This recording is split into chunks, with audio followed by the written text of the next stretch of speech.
91 dicoba, 911 91 dicoba.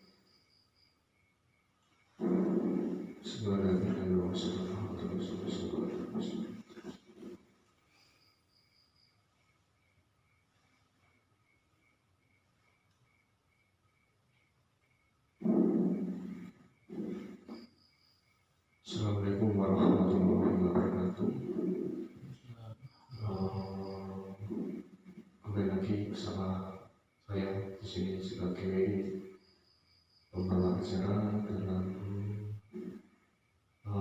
wadah ngaji kehidupan, dimana dalam ngaji kehidupan ini kita bersama-sama saling diskusi, saling sharing ilmu maupun bertukar pikiran. Karena kembali lagi wadah atau tempat untuk menaruh inspirasi itu sangat penting supaya kita tidak salah dalam mendapatkan pikiran kita maupun ilmu kita. Makanya perlu ada wadah yang jelas. Makanya di sini saya sebagai pembawa acara membuat wadah yang bernama ngaji kehidupan. Oke, sebelumnya perkenalkan, nama saya Edwin Krisadi, bisa dipanggil Edwin saja. Ya, pada kesempatan kali ini saya ingin memperkenalkan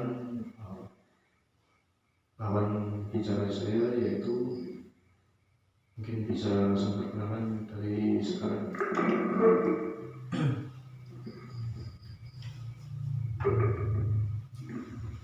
Assalamualaikum warahmatullahi wabarakatuh. Alhamdulillah. Perkenalkan, nama saya Miftahul Huda. Biasanya saya dipanggil Huda.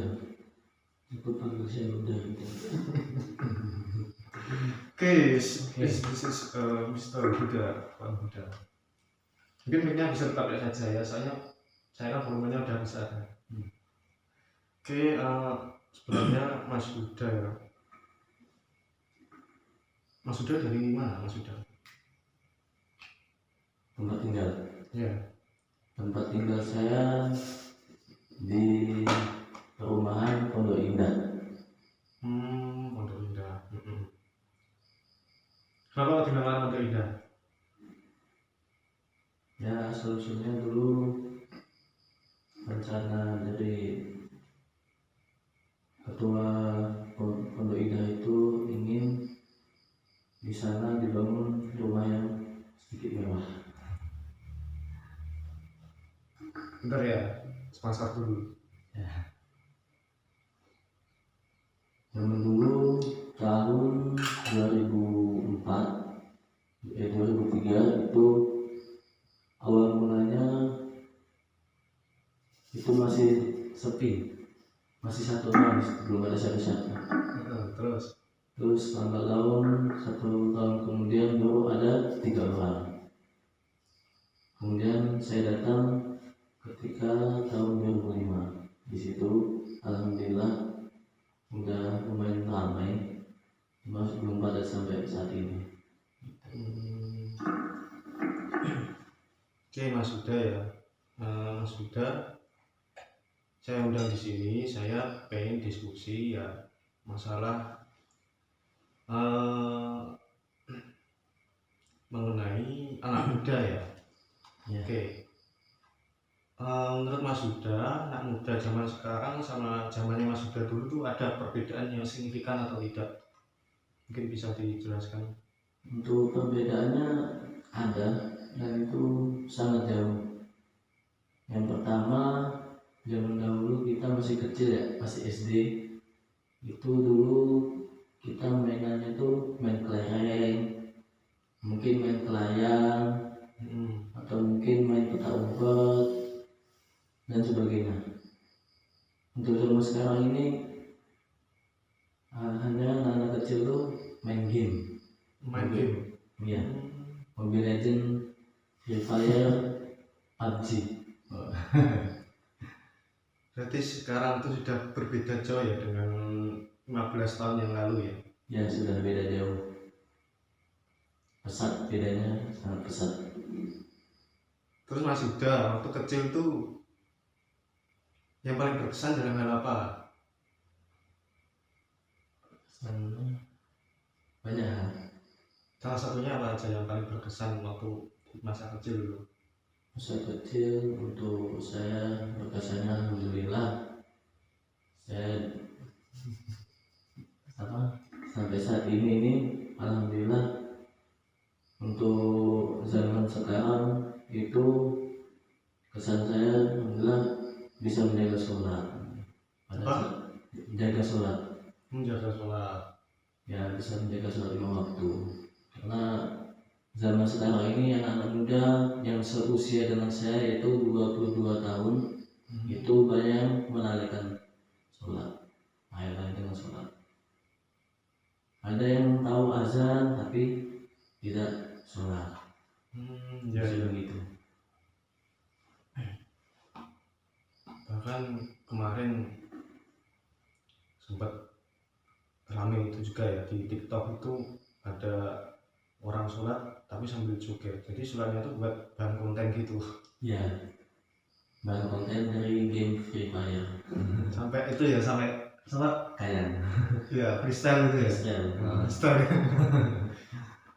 Tapi Mas Yuda, sebenarnya sih hal seperti itu tuh ada manfaatnya nggak sih? Kayak anak kecil yang apa ya, main-mainan gitu tuh ada manfaatnya nggak sih menurut Mas Yuda?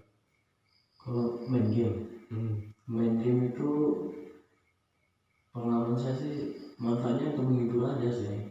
Game itu kan pada hakikatnya itu kan menghibur, cuma sekarang ini bukan jadi bahan penghibur, jadi bahan pokok utama. Jadi namanya belajar tuh di keduanya setelah main.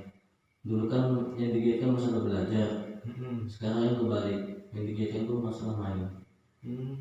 Jadi bahan intinya tuh di game itu malah. Bahkan di game Free Fire itu kan ada freestyle ya, sampai dijadikan bahan ketika sholat. Itu sudah banyak sekali yang saya lihat di mana-mana.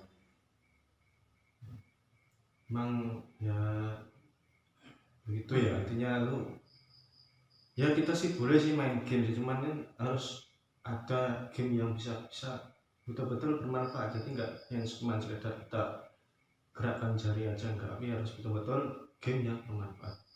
Nah ini ya ada yang menarik yang paling mau saya bahas ya. Masalah game ya. Kalau zaman dulu sih pengalaman saya waktu saya masih kecil itu kayak anak-anak itu permainannya tuh memang beda jauh sama zaman sekarang. Kalau zaman dulu itu mereka lebih ke aktivitas di luar lingkungan atau kegiatan fisik dalam hal fisik untuk melatih daya tahan tubuh dan pikiran untuk tumbuh dewasa. Nah, salah satunya yaitu dengan mempelajari bela diri.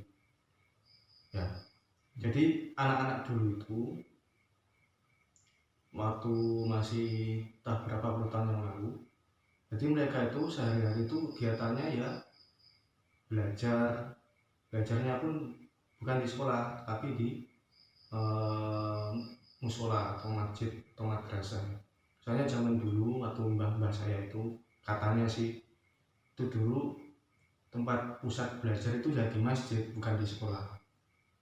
Nah, jadi setelah mengaji lalu mereka belajar bermain, latihan fisik sama melatih tumbuh daya pikiran, yaitu bela diri.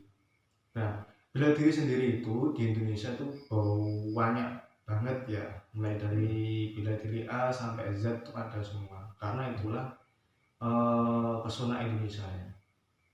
Nah, menurut Mas Yuda sih bela diri apa saja yang Mas Yuda tahu di Indonesia tuh? Yang saya tahu sedikit. Apa saja? SH, MP, Taekwondo, Karate, boxing.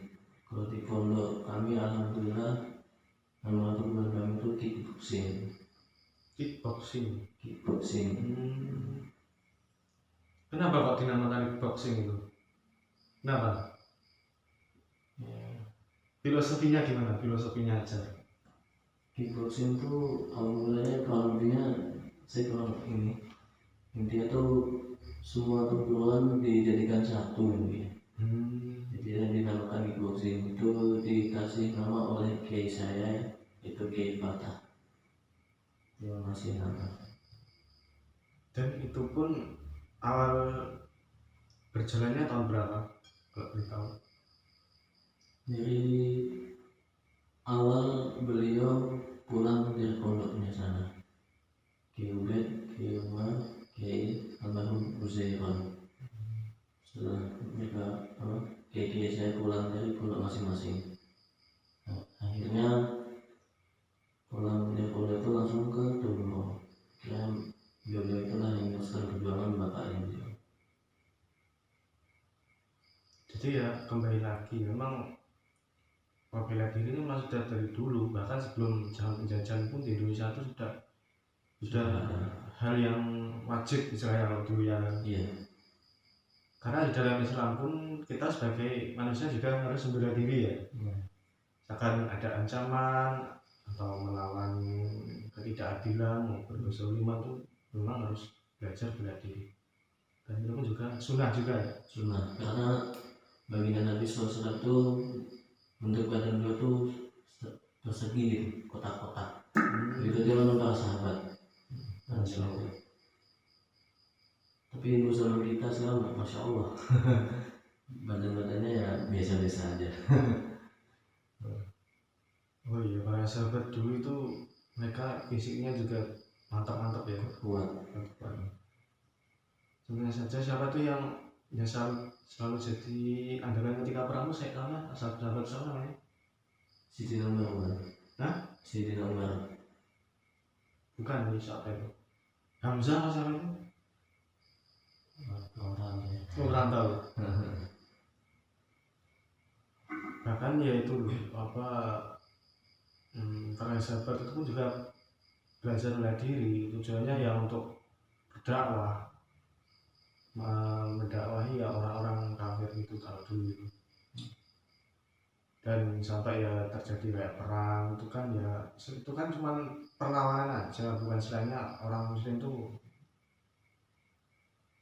nyerang tuh bukan, tapi perlawanan aja. Soalnya para sahabat tuh dulu ya itu mereka menyampaikan ilmu, tapi ada yang menentang. Nah, makanya para sahabat itu belajar bela diri. Dan untuk melawan kaum menentang tuh nggak macam-macam loh. Mereka menentang bukan cuma sekedar ngomong aja, tapi mereka menentang ada lempar batu, lempar panah, lempar tombak, ya kan.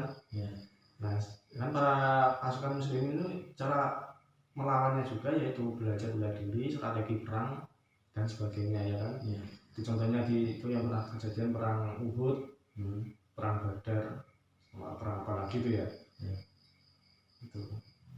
Nah, terus di Indonesia sendiri bela diri itu juga digunakan untuk melawan perang penjajahan kolonialisme Belanda kurang lebih. Ya contohnya perjuangan para santri-santri Mbah I Hasyim Asy'ari itu waktu melawan agresi pemerintahan Belanda kedua kalau tidak salah. Nah itu sampai santri aja itu sama kiai itu dalam satu barisan membela NKRI. Jadi ya gitu, mereka juga belajar bela diri dalam tujuan utamanya untuk menjaga keutuhan NKRI itu, untuk melawan kolonialisme Belanda. Dan bahkan banyak juga yang mati syahid, diantaranya ya para kiai, para ulama dan para santri. Gitu kalau dapat saya, itu ya bela diri itu bukan hal yang asing sih ya, memang sudah bagian dari budaya kita ya, bagi orang Indonesia itu. Terus kalau Mas Yuda sendiri dalam waktu dekat ini mempelajari bela diri apa? Saya sendiri pondok kan memang diwajibkan ya mulai usia latihan itu. Latihan boxing itu di sana diwajibkan semuanya latihan tanpa terkecuali. Dari mulai lulus SD bukan mulai mondok itu kan 1 MTS. 1 MTS. 1 MTS. Kalau di luar SMP itu ya. SMP. Terus sampai mereka kelas 3 SMA, alih di sana 3 MA. Selepas itu lulus masuk ke kelas Darul Hadis. Ketika mereka sudah masuk Darul Hadis, mereka yang memiliki bakat-bakat biasanya disuruh melatih gitu. Adapun melatih yang kelas 1, kelas 2 itu biasanya dipilih orang yang lebih jago dan lebih pandai dalam hal latihan. Yang kelas 3, 4 itu biasanya yang menengah, ataupun yang kelas 5, 6 itu yang disuruh itu intinya yang di pondok. Contoh yang melatih itu ashabul badar. Biasanya yang melatih kelas 5, 6 itu ashabul badar. Adapun yang melatih daurah ketika hari Kamis itu dinamakan latihan takmilah, latihan para subuh. latihan para subuh. Ya, latihan para subuhnya yang di situ. Nah, itu biasanya yang melatih itu para asatid. Adapun yang asatid yang melatih di situ nggak semuanya, hanya yang ingin melatih aja pada tahun itu. Ya, kurang lebih gitu. Berarti Mas Huda waktu belajar perguruan tinggi pesantren dulu itu juga ada wadah-wadahnya juga ya, misalkan wadah yang masih dasar, nanti ada juga wadah yang udah mumpuni sama wadah yang udah jago. Ada. Dan bahkan kalau udah yang wadah tertinggi itu bisa ikut turnamen ya, kompetisi ya. Iya, tergantung dari individu masing-masing. Ada yang udah jago tapi dia memang nggak mau ikut turnamen, ada. Adapun biasanya latihan di sana mulai kelas 1 itu sampai kelas 6 itu ditekankan masalah 6 tahapan. Pokok-pokok dasar itu yang ditekankan sekali. Mengapa begitu? Karena latihan itu inti-intinya itu di situ. Bisa pukulan, bisa tendangan, bagaimana tendangan itu bagus, bagaimana pukulan itu bagus. Ada punya tendangan sudah bagus, tapi mereka tuh yang diintikan tuh latihan masalah, kami nyebutnya split. Di sana dinamakan split. Oh, split. Iya, split. Bukan permain split ya? Bukan. Bukan. Terus Karena pada akhirnya tendangan itu kalau sudah bagus itu biasanya orang itu bisa split. Udah split itu pasti bagus tendangannya, bisa lurus dia. Pukulan gitu juga biasa. Biasanya mereka latihan tuh dikasih waktu. Jadi latihan tuh nggak 1 jam 2 jam langsung enggak. Karena kita di pondok itu waktunya sangat padat program. Jadi mereka latihan tuh dikasih waktu 10 menit, kadang setengah jam, tergantung dari individu masing-masing. Masalah masing-masing berbeda-beda di sana. Ada yang sibuknya ini, ada itu, segala macam. Jadi yang bisa menentukan waktu untuk latihan individu masing-masing ya dari kita masing-masing. Terus latihan itu malam apa siang? Untuk zaman kami kelas MTS, kelas 1 MTS dulu itu latihannya malam. Malam ya? Malam. Dulu malam Ahad, terus diganti malam Senin. Selepas itu adanya dari wali santri masing-masing itu menyampaikan kepada pihak pondok bahwasanya latihan malam itu kurang bagus, kurang sehat. Yang lebih bagus tuh latihan pagi. Akhirnya diperbincangkan di pondok, dibahas di pondok, akhirnya diusulkan. Setelah itu diputuskan bahwa latihan itu pagi, supaya maksud tujuannya apa? Tubuh kita semakin sehat karena kena daya matahari pagi. Terus masalah latihan ya, Mas Huda pernah itu lari apa? Istilahnya lari, disuruh lari itu pernah ya? Iya. Paling jauh berapa kilo Mas Yuda waktu latihan lari? 6 kilo ada.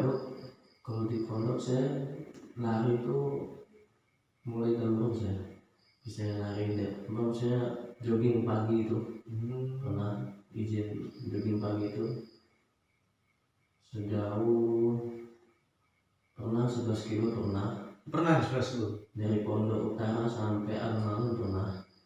Dari Pondok Utara itu sampai alun-alun jalan lari kecil? Dari kecil pernah sampai alun-alun, sebelum alun dah istirahat sebentar, lumayan capek.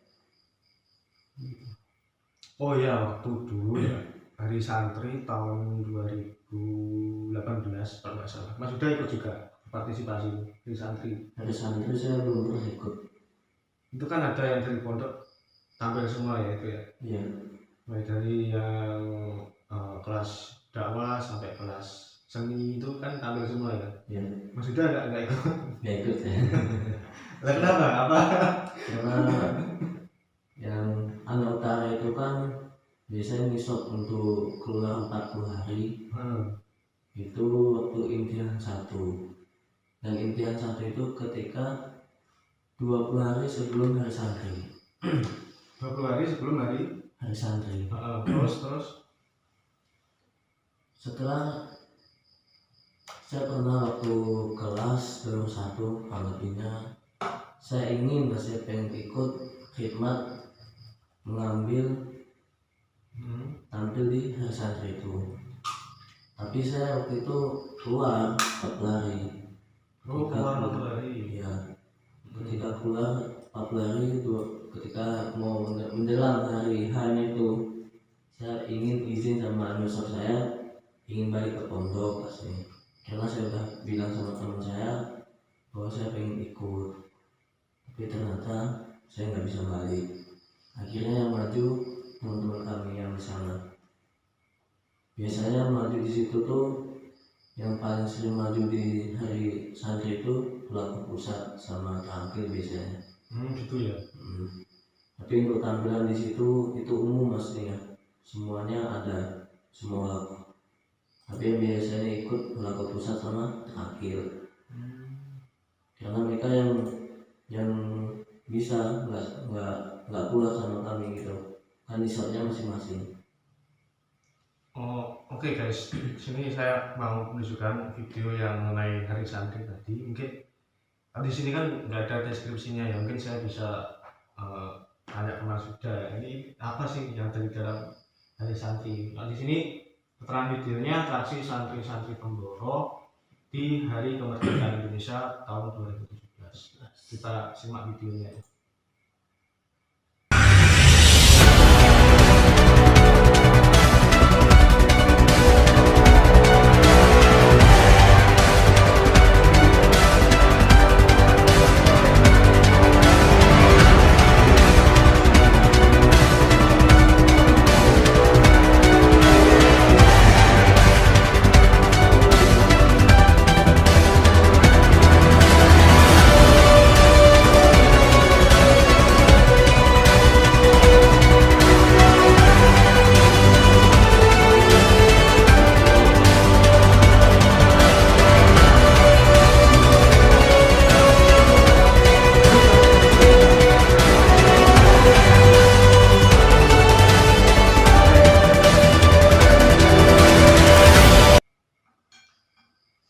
Tapi latihan kami di sana aslinya bukan yang diandalkan itu salto. Trekking itu yang diandalkan itu tendangan. Salto itu hanya variasi aja. Ada variasinya. Jadi kayak gini tuh nggak ya sebenarnya, bakat orang bukan, tapi belajar ada ya. Ada yang belajar ada yang memang bakat terus dia pengen belajar sampai jadi itu lebih bagus beda. Yang nggak bakat biasanya itu dia akan bagus dengan sendirian karena mujahadah mereka masing-masing. Semakin dia mengasahnya semakin bagus. Kalau yang malas-malasan terkadang bisa jadi cuma nggak sampai yang ditargetkan oleh pelatihnya masing-masing. Nih ya, ini Ya pondok ya ini ya. Iya, pondok. Ini campur, ada yang asatid, ada yang gabung, ada yang kelas 6543. Nah, kalau ini teknik apa ini? Ini toya, Tuh ya. tongkat, seni tongkat. Ini pada mulanya awal dulu didirikan oleh guru saya yang namanya Ustadz Domir, yang sangat terkenal di YouTuber gitu. Ya. Karena channelnya itu Laskar Lawu. Sekarang jadi MMAC. Beliau dulu pelaku utara sendiri, yang istilahnya kami sebut itu tim atraksi. Terima kasih. Awal mulanya sebelumnya mendirikan di pondok kami. Beliau sekarang sudah di Malaysia, diminta untuk mengajar di sana. Nanti teknik-teknik itu tadi juga variasi dari beliau ya. Iya, banyak dari beliau. Akhirnya banyak dikembangkan oleh kami. Di sini latihannya di sini ada terdiri dari trekking, tongkat, pedang, double stick, pisau lantai. Tapi yang pisau lantai ini sangat jarang yang menampilkan, bahkan nggak ada malah. Biasanya cuma yang tadi yang saya sebutkan itu trekking, pedang, tongkat, double stick. Ada juga musyawarah boxingnya. Apa? Yang biasa disebut musyawarah itu boxing, biasa itu pukulan tendangan sama kunci-kunci takedownnya tuh, lepasan. Seperti yang di turnamen MMA itu yang kami sebut musyawarah.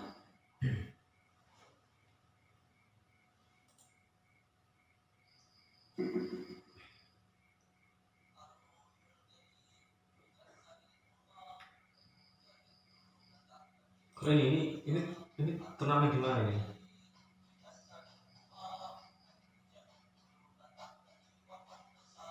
Turnamen di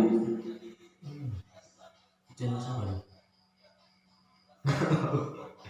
Ini tulisannya Lana Sesubai gitu.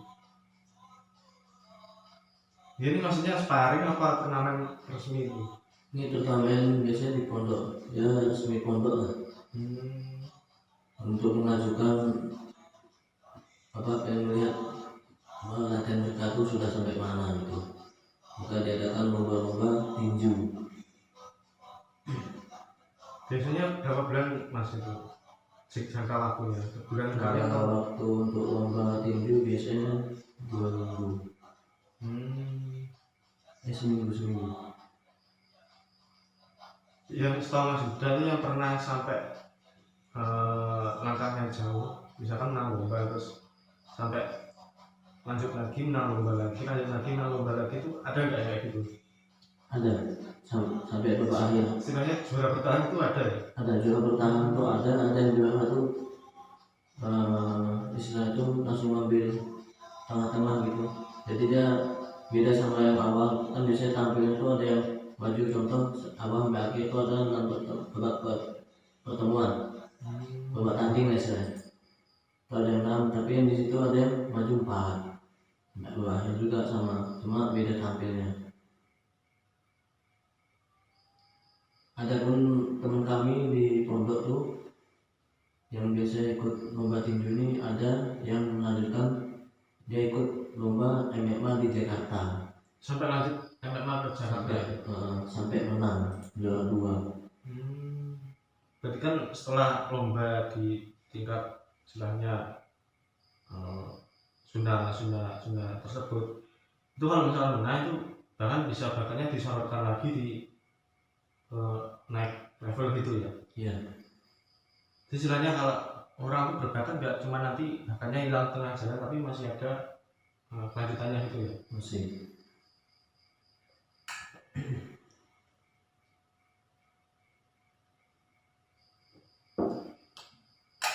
Dan kalau lomba-lomba gini sih peraturannya apa saja? Kayak misalkan hal-hal apa yang nggak boleh dilakuin, sama penilaiannya dari segi mana? Kalau lomba boxing itu penilaiannya jenis gimana, terus peraturannya apa saja yang Mas sudah tahu tuh? Yang saya ketahui lomba tinju ini mukulnya itu harus tepat sasaran di badan, jangan sampai pelanggaran kena kemaluan, tenggorokan. Nah, intinya kan di situ, apalagi mukul kepala itu nggak boleh. Terus yang kedua, untuk pukulan dan tendangan itu nggak boleh brutal, istilah gegabah, pengen pukul beruntun, nah itu nggak boleh. Terus kayak kita waktu main PS kan langsung tekan kotak itu nggak boleh. Contohnya nggak boleh tuh. Harus ada kayak jedanya gitu ya. Iya, contoh kalau memang mau gegabah pukul 3 atau 4 kali, setelah itu sudah nanti lanjut lagi, nggak boleh langsung sampai pojok itu, nggak boleh lagi. Itu bisa didiskualifikasi ya? langsung ditis. Kalau yang bagaimana anak-anak yang kayak ikut tinju dan melanggar itu gimana? Maksudnya pelanggaran itu tingkatnya kayak gimana kok bisa kena dis? Biasa tuh tingkatan tendangan itu udah parah sampai orang tuh udah nggak bisa lanjutin, nah itu langsung kena dis, langsung KO. Terus penilaiannya itu dilihat dari segi kekuatan pukulan atau seni memukulnya atau gimana? Yang dilihat itu adapun kekuatan pukul, terlalu kencang pukul itu nggak dinilai. Tapi di aturan di situ tuh jangan pukul kencang-kencang. Ya nggak kencang, nggak pelan juga, sedang, cuma ya sedang agak naik dikit. Berarti intinya yang dinilai itu seni gerakannya ya? Yang dinilai bukan seni gerakannya, tetapi dia bisa mengambil poin-poinnya itu. Contohnya pukulannya masuk ke dada atau tendangan masuk, awalnya dia tendang, dipukul, ditangkis, tapi dia bisa lolos. Nah terus dia kena masuk ke pukul ke badan, itu udah masuk nilai poin.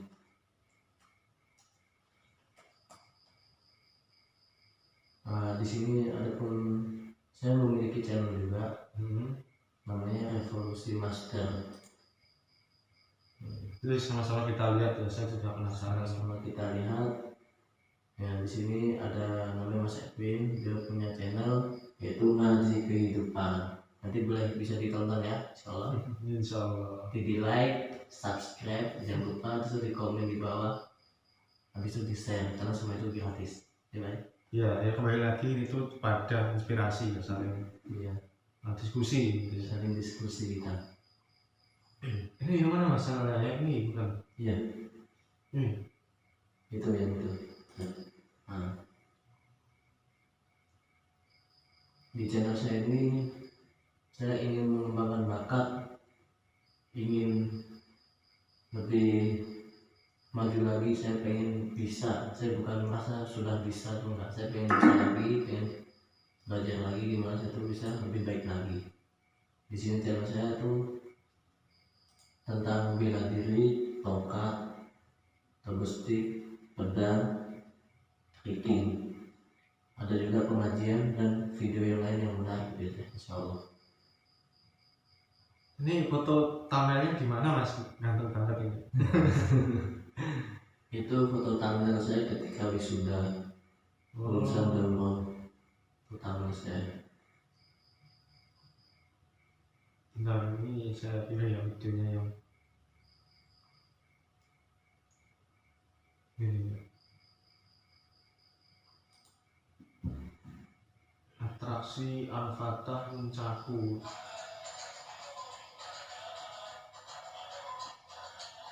Ini temannya Mas juga ya sambil.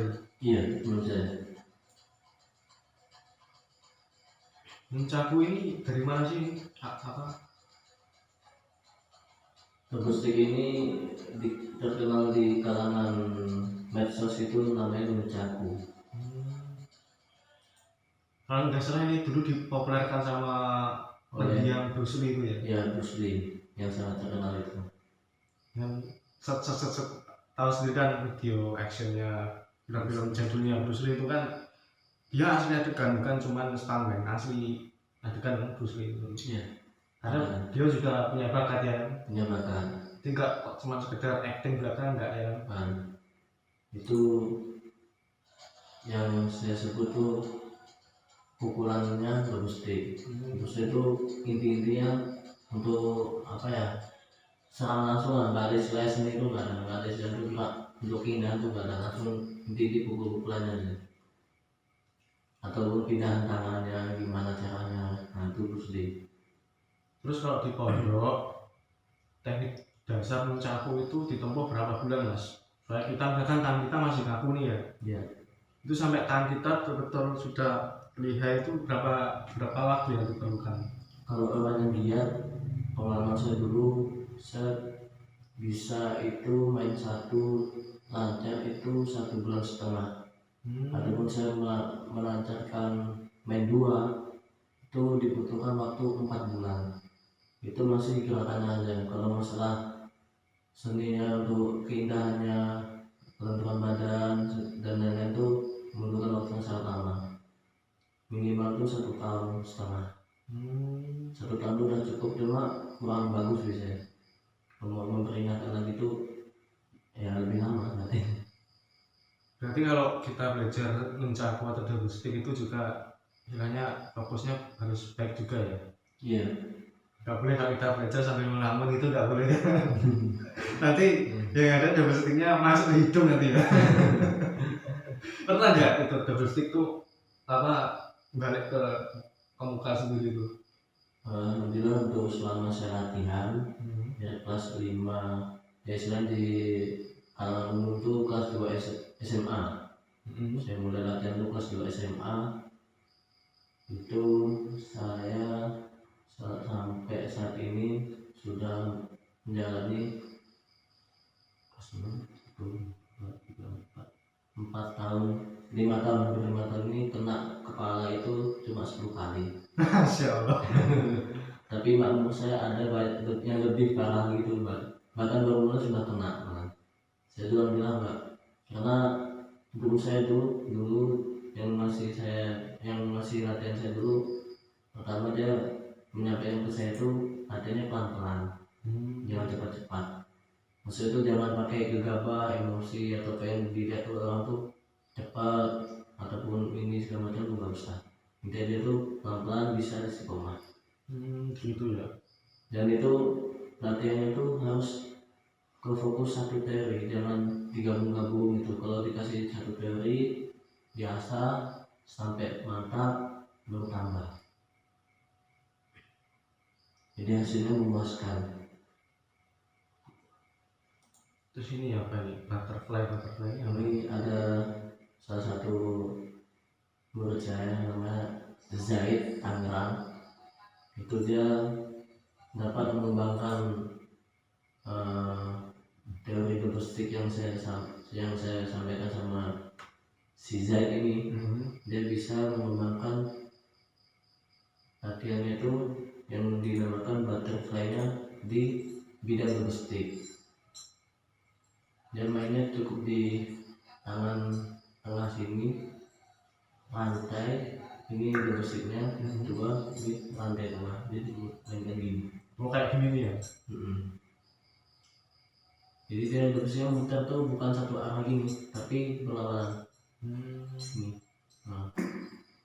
Berlawanan dia. Oh ini yang dibimbing sama Mas Huda ini? Iya. Biasanya yang di trekking tuh namanya juga ada butterfly. Dia setiap gerakan, setiap bidang masing-masing itu memiliki nama masing-masing. Domestik juga ada namanya masih kan nunchaku. Pukulan tuh yang depan apa namanya, yang belakang apa namanya, samping kanan kiri itu apa namanya, itu semuanya juga ada nama-namanya. Begitu juga dalam tongkat dengan pedang, katana tuh juga ada bukan nama-namanya masing-masing, terpasang masing-masing. Kalau di trekking kami nyebutnya ada yang kick, ada yang tendangan 360, 540, 720, 900, 1002, 1002 permen itu. dan lain-lain. Saya kurang paham namanya kalau gitu. Ada yang namanya twist, Oh ini apa ini? Ada main seni pedang dua juga ada. Ini ada teman salah satu yang dulu pernah masih saya teori juga, ya istilah kita sharing, saling berbagi ilmu. Itu namanya Iyas orang Pontianak. Dia dulu waktu guru di Bulukumba sama namanya salah satu anggota kami juga Jun di Depok. Itu dia main, Dia udah lihai ya ini ya? ya sudah lihai. Dia dulu disuruh main di pantai Bulukumba di Sulawesi sana. Di situ ada salah satu dai polisi di sana yang bisa double stick main dua juga kayak kami. Nah, yang polisi ini, pak polisinya ini pengen mereka main di sana, akhirnya buat. Oh ini double sticknya dua ini? Dua. Oh iya, bentar. Kalau belajar double stick dua itu apa ada latihan lanjutan lagi? Misalkan kita belajar double stick dasar, ya kan? Iya. Kalau kita udah mahir double stick dasar, apakah kita langsung bisa double stick dua atau kita harus belajar lagi ke tingkat selanjutnya yaitu latihan dasar double stick dua, atau kembali lagi kalau kita udah mahir pakai double stick ya udah kita mau double stick 2, 3, 4 udah bisa gitu apa enggak, atau ada proses belajarnya lagi? Oke, kita kembali ke pembahasan tadi. Latihan dasar double stick biasanya main tuh satu double stick ya. Itu biasanya kalau namanya giat latihan biasanya tuh dia bisa menempuh selesai latihan tuh 1,5 bulan biasa sebut tadi. Nah, kalau pengalaman saya penyembuhan main 2 itu 4 bulan. Itu yang main 2 double stick. Tapi ada punya tergantung dari masing-masing. Kadang main 1 tuh bisa 1 tahun, 2 tahun, atau bahkan 1 teori aja itu bisa bertahun-tahun. Mengapa demikian? Karena dia nggak mengasah. Kalau mengasahnya latihan double stick. Kalau pengalaman saya 4 bulan sudah jadi 4. Main 2, 1 tahun itu udah mulai kelihatan seni-seninya, mulai kayak musuhnya tuh udah mulai kelihatan dikit-dikit. Terus makin lama terus makin bisa enak pindah-pindah. Jadi Mas sudah double stick 2 udah bisa? Sudah, saya udah bisa juga. Alhamdulillah. Double stick 2 sudah bisa, double stick 1 sudah bisa, pedang 1 sudah bisa, pedang 2 sudah bisa, tongkat sudah bisa, peso rantai sudah bisa, trekking alhamdulillah ya berjalan sedikit demi sedikit sudah bisa. Kick 360 54 areal, tendangan kick atas bawah sama putarnya skut gender itu alhamdulillah sudah mulai menguasai. Terus Mas sudah pernah cedera nggak waktu gitu-gitu? Yang pernah cedera tuh ketika mengasah latihan pedang, ketika di duel itu pasti orang kalau udah duel tuh biasanya tuh pasti cedera, minimal tuh darah. Pernah sampai itu ya? Bukan, biasanya titik-titiknya tuh di sini. Nah, lihat ya di sini, bukan di sini, kadang di sini. Nah, ada juga yang menyebelah di sini. Nah, itu pedangnya asli? Pedang latihan. Tubuh. Tapi kalau kena ya bisa berdarah ya? Bisa. Yang tubuhnya kayak gitu apalagi yang tajam. Jadi bisa-bisa ngopi sama malaikat Israel lagi. Podcast bareng malaikat Israel lagi. Ini video terbaru dari Mas Huda ya ini. Ya. Judulnya aksi terbaik Battle Nunchaku Indonesia. Itu saya memperagakan bahwa saya dengan salah satu murid saya bahwa dia tuh sudah mahir atau belum, bisa dilihat bedanya di mana gitu. Gerakannya tuh ada yang beda apa enggak, apa ada sudah sama-sama gimana gitu. Kalau mau penasaran saksikan di channel saya Evolusi Master. Mantap. Ini berarti anak bimbingannya Mas Huda juga ini? Iya, ini salah satu anak bimbingan saya, namanya Zaid Anram. Dia udah bisa double stick ya? Dua double stick ya? Ya, alhamdulillah dia sudah bisa keluar. Udah bisa sampai enter-enter gitu ya? Sudah.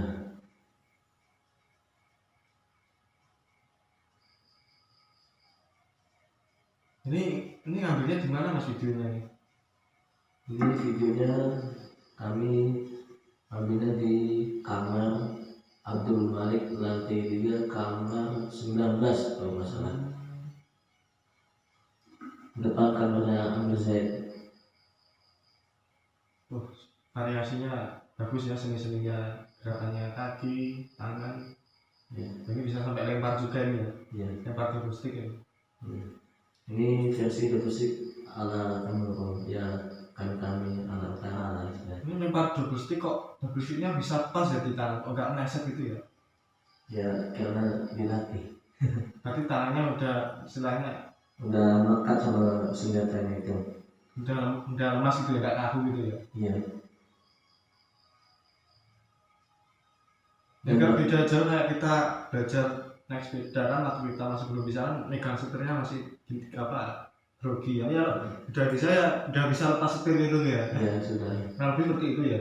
Lebih seperti itu. Tapi setiap apapun itu biasanya latihan tuh harus ada guru biasanya. Kalau hanya sekedar lihat itu biasanya tuh ada yang nggak pas biasanya. Oh iya, perlu bimbingan biasanya. Oh ya, ini terakhir ya pertanyaan dari saya. Di YouTube pun juga banyak sih tutorial mempelajari gitu-gitu. Kalau menurut pendapat Mas Huda, misalkan kita orang awam itu belajar melihat video di YouTube sama langsung diajarin guru tuh perbedaannya ada nggak Mas? Perbedaannya ada biasanya.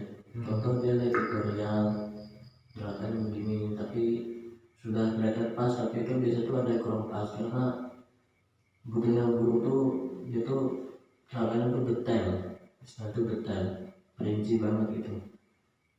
Ya kurangnya seperti itu. Ada bedanya biasanya.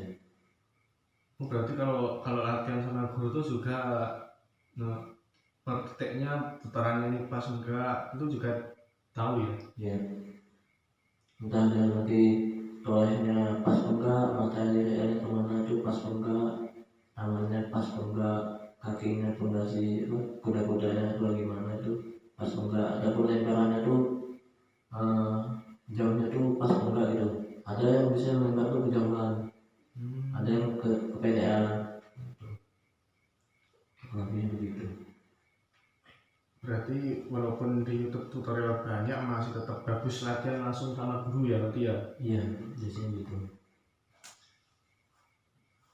Terus apa nih pesan terakhir dari Mas Huda nih, di sesi terakhir ngobrol kita ini, apa pesan terakhir dari Mas Huda yang mau disampaikan ke teman-teman yang di rumah tuh, yang mungkin punya bakat tapi masih malu-malu atau nggak tahu mau istilahnya ngembangin bakatnya gimana, mungkin Mas Huda bisa ngasih bimbingan atau pencerahan gitu. Pesan saya untuk mengembangkan bakat ataupun semuanya ada bakat latihan, mau biar suaranya bagus, ngajinya bagus, ataupun mungkin buat kopi juga biar pas gimana caranya. Itu intinya nggak usah malu, datang minta tolong ajarin ya. Jadi saya jangan malu kalau mau belajar, mau bisa tuh jangan malu improvisasi, ataupun mau bisa belajar masak gitu juga sama, jangan malu dia. Kalau misalkan Mas Huda ada ya orang luar yang bertamu ke Mas Huda minta tolong untuk diajarin mengembangkan bakatnya, kira-kira Mas Huda mau nggak? Insya Allah mau aja saya. Terus berapa biayanya? Apakah gratis atau gimana? Nah, kalau untuk luar biasanya ada masalah biasanya kalau kami biasanya gitu. Kalau untuk kalangan di pondok kami sendiri ya mungkin saya kasih aja, karena kita kan satu keluarga gitu di pondok, langsung kasih biasanya. Ya di luar beda lagi kan. Tapi Mas Huda tetap membuka pintu ya untuk orang-orang yang luar yang masih awam pengen belajar. Ya belajar saya membuka sangat terbuka. Jadi teman-teman semuanya, wabil khusus yang punya bakat seperti itu, ya pesan saya sih jangan belajar hanya melihat di YouTube saja, tapi carilah guru yang betul-betul bisa membimbing ya kan. Ya. Soalnya hal seperti itu juga gitu, ada itunya, ada seninya, ada manfaatnya. Tapi kalau kita cuma belajar dari YouTube, ya betul videonya betul, tapi kalau kita pemahamannya kurang, ya kita ya istilahnya kayak orang ngawur mainnya ya kan. Iya. Bisa-bisa nanti kena apa wajahnya sendiri ya. Dan khususnya untuk belajar kayak gitu ya kembali lagi harus sabar, nggak bisa kalau langsung besok pasti nggak bisa ya. Nggak bisa, latihan itu bukan jadi instan kayak mie instan tuh nggak bisa. Harus belajar, nikmatin prosesnya ya kan, nikmatin prosesnya. Dan intinya kembali lagi kita sebagai orang Indonesia, bela diri itu adalah bagian dari diri kita ya kan, jadi diri bangsa Indonesia. Nah, kemarin sih sebenarnya kita mau langsung atraksi live ya kan di outdoor, itu wilayahnya di daerah Ngawi ya. Ngawi. Rencananya kemarin itu Di Ngawi, Jogorogo, rencana di hutan Rogo. Padahal Mas Yuda sedang mempersiapkan fisik, betul ya? Sudah saya persiapan fisik dan juga sudah merencanakan bagaimana gerakannya segala macam, penutup main di tengah dan penutup akhir. Tapi ya kembali lagi karena kendala teknis ya kan masih pandemi ya, jadi di sana tuh ternyata ya masih di lockdown, jadi kita nggak bisa memaksakan itu ya. Ya nggak bisa kita. Jadi kita harus ikutin aturan yang dulu ya kan. Ya walaupun Mas Yuda belum bisa kasih atraksi, tapi Mas Yuda di sini di forum diskusi ini sudah bisa menyampaikan kisi-kisi poin-poinnya mengenai apa itu bela diri itu, seperti yang tadi dibicarakan panjang lebar dari sesi awal tadi ya sampai sesi akhir ini ya. Iya. Dan juga pesan saya ini yang saya agak sedikit lupa tadi ya. Jadi semua perkara mau belajar apapun, baik itu ilmu kedokteran, itu juga pokoknya semua pembelajaran itu butuh guru. Kenapa? Karena di situ tuh memiliki sanad guys ya. Ini yang paling penting tuh di sini. Semua itu latihan di situ juga ada sanadnya. Ada syaratnya. Ada sanadnya. Kalau kita hanya sekedar latihan asal-asalan, dia bisa tuh ngeblank. Itu bayangnya bisa di situ kadang-kadang. Entah mau latihan Asmaul Husna itu juga harus ada sanadnya, sudah resmi bahwa dia tuh boleh mengajar gitu. Jangan sudah katakan bisa belum dibolehkan oleh gurunya melatih, boleh melatih orang itu jangan. Itu bahaya biasanya. Nanti bisa apa dia latihan itu ujung-ujungnya untuk meraih pacarnya ya kan. Untuk gombalin pacarnya ya kan. Ya mungkin begitu dulu teman-teman, mungkin bisa nanti di lain waktu saya bisa berjumpa lagi sama Mas Yuda ini ya kan. Nah, intinya ya gitulah mungkin sesi pertemuan kita hari ini. Intinya belajarlah dan jangan mudah putus asa ya kan. Yakinlah dengan bakat apa yang kita miliki, karena pada hakikatnya semua manusia itu diberikan kelebihan dan kekurangannya masing-masing ya kan ya. Jadi kayak sekarang introvert, saya kurang setuju sih kalau setelah introvert itu digaungkan. Kenapa? Karena manusia itu semua itu punya kelebihan dan punya kekurangan masing-masing. Jadi nggak manusia itu nggak punya kekurangan, nggak punya kelebihan. It's wrong, itu semua salah. Jadi menurut saya kata-kata introvert itu kurang tepat sih. Intinya sih kurang tahu aja wawasannya, kurang baca literasi itu aja sih. Biasanya untuk yang masih introvert mungkin banyak literasi, mencari wawasan, belajar gimana gitu untuk membangun bakatnya ya kan. Karena manusia itu pada akhirnya diberikan kelebihan dan kekurangan masing-masing. Oke, sebagai penutup malam ini kita sholawat bareng-bareng.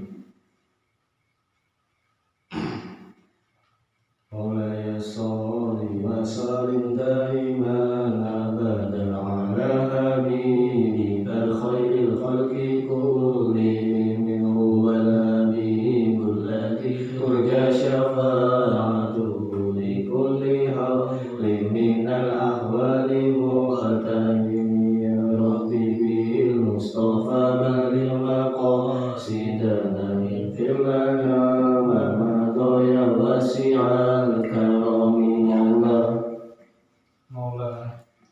مولاي صل وسلم دائما أبدا على حبيبك خير الخلق كلهم هو الحبيب الذي ترجى شفاعته لكل حول من الأحوال مقتهم يا ربي بالمصطفى بلغ مقاصدنا اغفر لنا ما مضى يا واسع الكرم Allahumma sholli wa sallim وعلى آله. Semangat terus, sukses berkarya ya, jangan berkayu.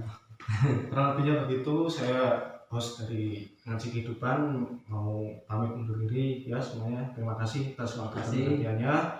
Wabillahi taufiq wal hidayah. Assalamualaikum warahmatullahi wabarakatuh. Waalaikumsalam. Jangan lupa subscribe ya, insyaallah. Insyaallah. Lihat